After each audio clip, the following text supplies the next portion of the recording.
everybody, welcome back. Psychedelic here. This is a recent vinyl finds video, part 2, follow-up video to part 1. Showed all the stuff I picked up locally. And this time around we're switching over to online pickups, stuff I've acquired since August. And that's only 3 different records. We got a 45 I'll start off with, double LP, and then a compilation. And then at the very end I'll share a package I received, care package from Dom, Seeking a Thread. And it's so a lot of the stuff, even though it's kind of varied, it's all sort of centered in the psychedelic era. So anyways, let's just jump right into it. So I'm going to start off with this one. This is one that, if you guys remember last year when I went to Kansas City, I picked up on a record and threw it into the video titled Records That Nobody Wants. Just sort of a buzzword sort of title, and I guess it worked. And I picked up on this guy's LP. I think it's his only LP. I could be totally wrong. But this is the one that stood out to me when I first picked it up in like the $4 bin. Ever since then, I was kind of looking into what else he had done around this time period a year ago now. And I finally picked up a copy of this 45. It just wasn't anything I was really hunting down. But we're talking about Mark Radice. He had a LP on Paramount label. I think he was like 15, but I think he was younger than that when he recorded it. But it got released like maybe a year and a half later or something like that. But this is before that, when he was like 12 years old. And this is the B-side, which is my favorite though. Girl by the Meter by Mark Radice. This was like one of maybe 3 or 4 singles he had back when he was a young kid. And he arranged these tracks. He's got a whole backing session players on here. Or I think maybe he's playing some of the instrumentation, like maybe the piano at least. Oh, should I wait and see what I am going to get? The girl by the meter, cheering out a sign. The girl by the meter, I love her with all of my might. And this is just really classy pop writing here. Richest Man in the World's the A-side. Although it's pretty good, it doesn't really match with the B-side in my opinion. Girl by the Meter. It's very poppy in nature, sunshine pop, vocal harmony pop, stuff that I really love. And for some reason, I just could never find a like $5 and under copy till now when I picked this up on eBay. And this is like a, well, it's probably like a VG Plus copy. But pretty nice shape. And I think there's only like 1 video clip on YouTube. I think there used to be a couple. But the way I heard about this was through a radio interview with Mark. Some DJ or somebody was interviewing him and giving some sound clips of his early singles. And I was like, whoa, that's got a catchy hook to it. Great chorus to it. Girl by the meter. Got some vocal delay work on there as well. And string arrangements, some piano work again. He's very inspired by the Beatles, like everybody around this time. And Mark's dad, Gene Radice, had engineered and was doing different recordings with a lot of people, Mamas and Papas, Jimi Hendrix Experience, Velvet Underground, a lot of East Coast based bands, or that were traveling through at least. And yeah, he just got his career started in music, and then he later became like, I think he wrote like maybe 5,000 songs apparently. And most notably worked on a lot of Sesame Street compositions.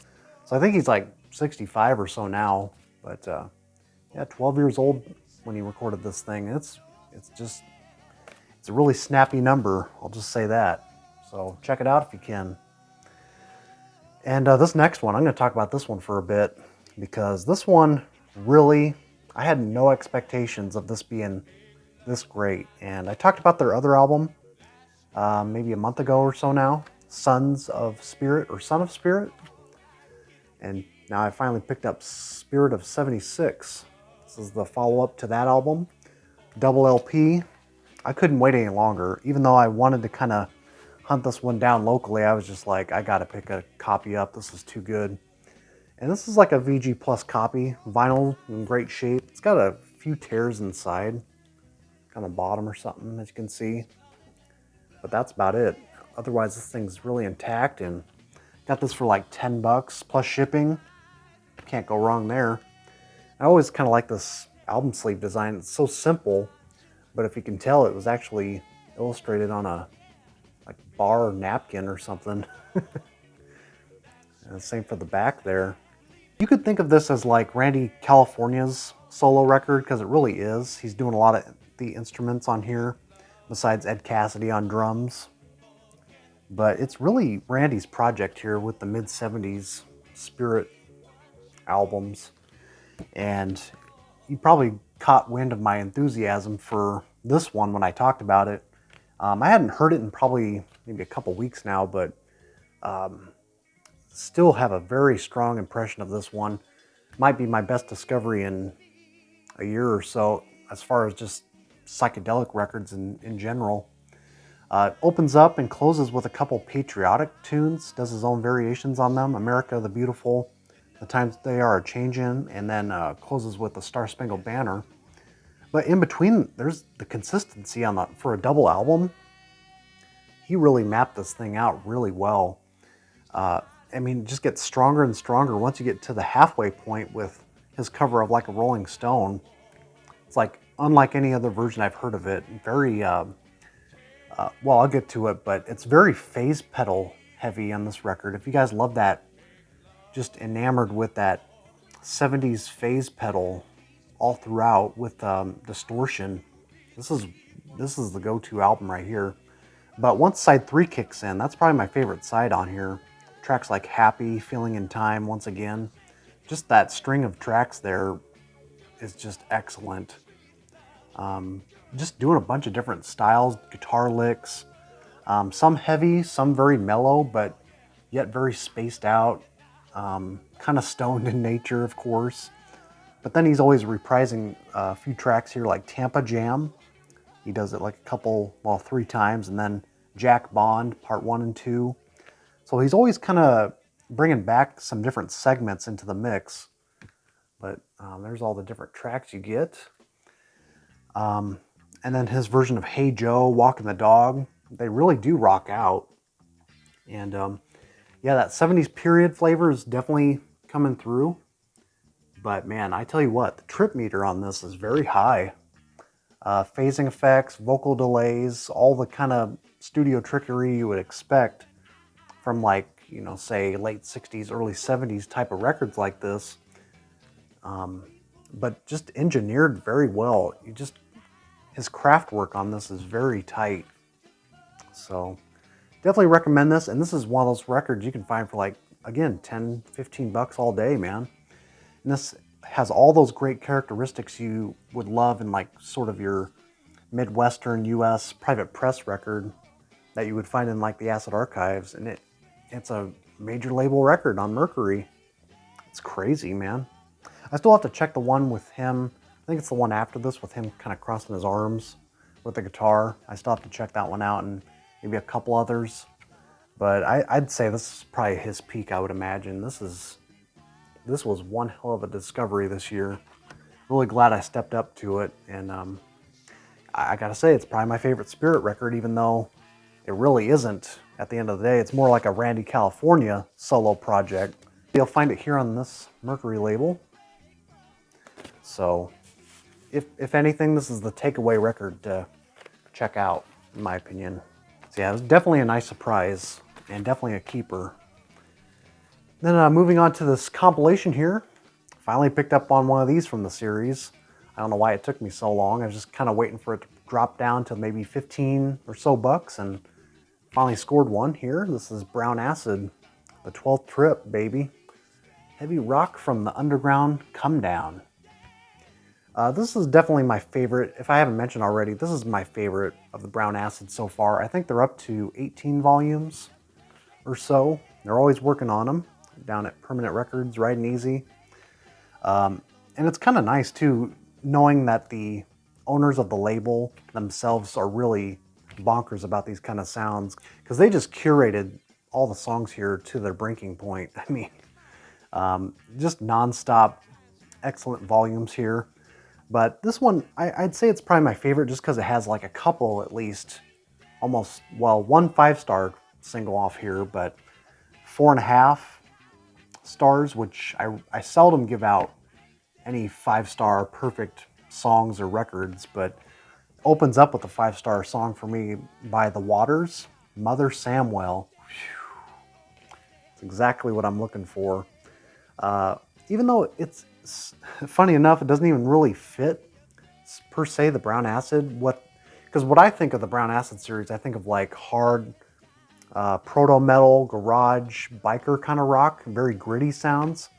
But the Waters track, Mother Samwell, it's kind of more fitting in like psych pop with fuzz. It's kind of the way I look at it, but kind of a garagey sound at the same time. They're from Louisville, Kentucky. Again, very just heavy on that flanging effect all throughout. It's got a very beatly kind of hook to it and just wailing fuzz on that one. Loved the hell out of this track. Followed up with Village STOP, Vibration. Got some really strong vocal delays on there. It's kind of a murky basement kind of sound to it. Followed up with 1930 by White Lightning. I have the Lightning album on the PIP label or the PIP label. I don't know if it's the same mix or not, or if it's the 45 mix, but it says White Lightning. So maybe it was a slightly different mix from 69 here, because their LP was like the follow-up year. But once again, as far as like another big track for me, the track by Artist, it's a very creative name there. Every Lady Does It. It came out in 77. Just a ripping hard rocker. You can definitely tell, so with the rock sounds kind of heading towards this kind of arena rock thing, but it's not quite there yet. But yeah, this is just a fantastic compilation here with all the background info, what they could find. And I just love the textured sleeve too. Gives it a nice touch. So I do plan on picking up more when I see them. If I see them for cheap, I'm a little particular. I'm not going to collect the whole series. I don't think I can get away with that. And unfortunately, the only unfortunate thing about this one, if you guys can already tell, I did order a black copy and I got purple, but I am kind of digging this purple. It's like a deep purple groove there. So, oh well. I mean, I'm all about owning the music. If it were an album or a reissue that I really wanted, I can handle it being a compilation. But I am kind of picky about just owning the black wax. I don't know what it is about color variants. They just kind of bug me, I guess. I don't know what it is, but we collect our own way, right? That's just the way I like it. But I'll let this slide this time. Okay, moving on to Dom's package. I'll start with the one that he sort of sent along with the package, the one that I ordered from him, since he's going through his reissue purge.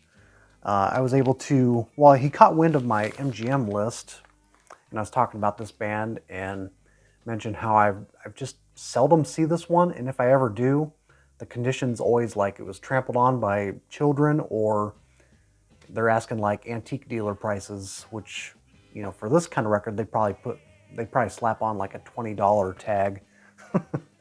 Just knowing my experience there with those antique dealers. But got a copy here of the Sills he sent along here, Captain Sad and the Ship of Fools. It is a pretty cheap record though. I mean, all of their stuff are, except for I think the one where they kind of go in the country rock vein. What's it called? By My Side or By This Side or something. I don't see that one either, but this one, I don't know if it sold well back in its day, besides the single here, Indian Lake.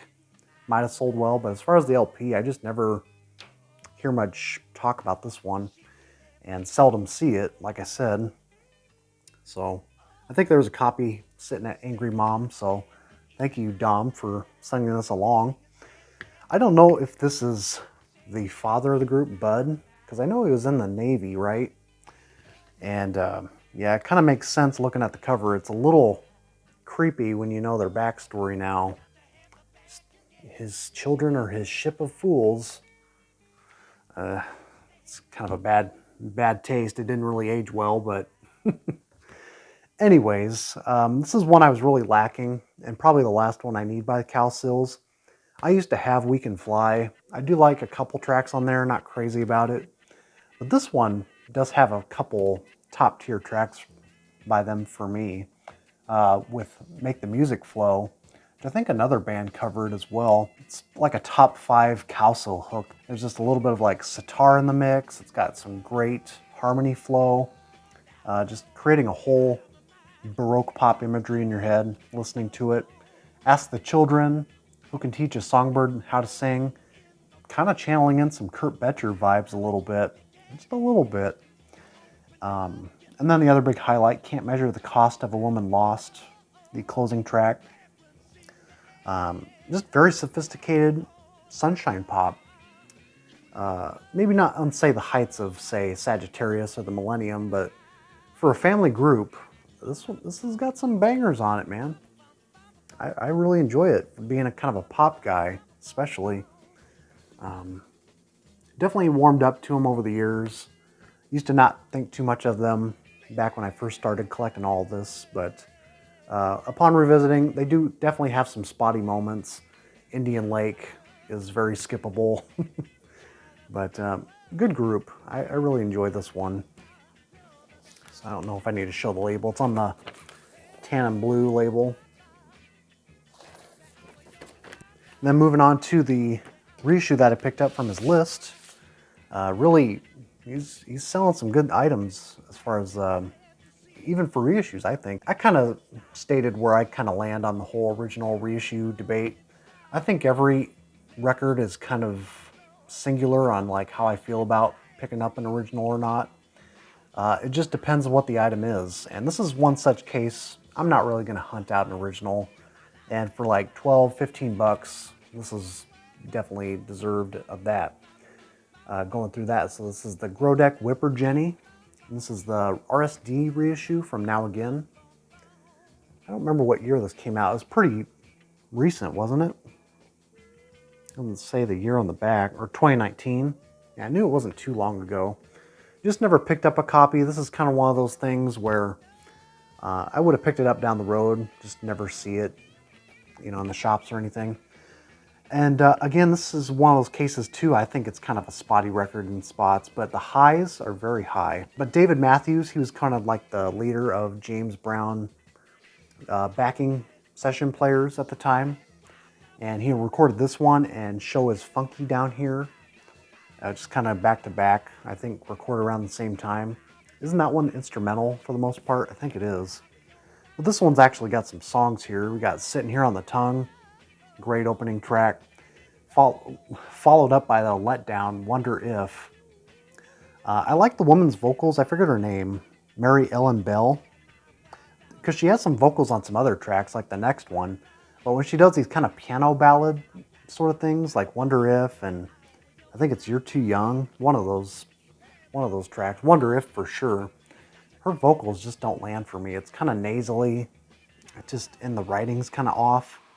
It just throws you in a loop. It's like, I thought we were kind of rock out a little bit. And then it goes right back to that with Why Can't I Go Back? Conclusions, kind of an experimental track. Use of strings. Kind of eerie, different song structures to it. Kind of a darkness to it.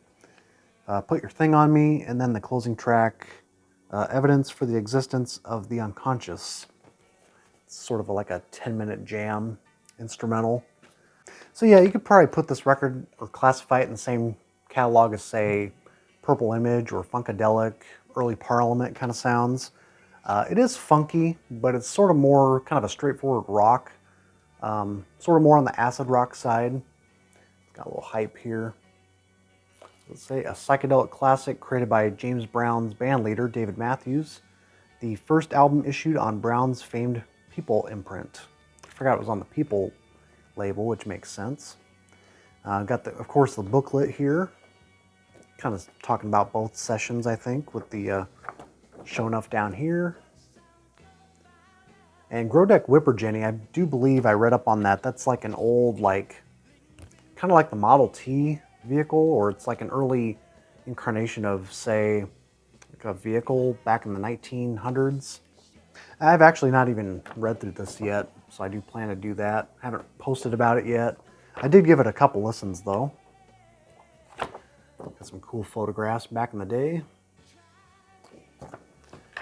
and I think some like scans of different 45s. So I just need to spend some time reading this though. Don't know its whole backstory, but that's what I've told you so far is what I know. This is David Matthews here. So thanks, Dom, for sending this my way, man. This is really something I wanted to track down eventually. Kind of like that promo poster there. So yeah, definitely one to check out. And this one might be a little bit of a grower as well. There's that vehicle I was telling you about there. It's kind of hiding within the blending of different images happening. The Grodick Whipper Jenny. I spent some time outside this morning. Really nice, cool weather. I love the transition of fall happening right now. So it's been spending a lot more time outside and riding the bike and going on walks, listening to music. It's been pretty awesome. So till then, take care. Check out these records, and we'll see you soon.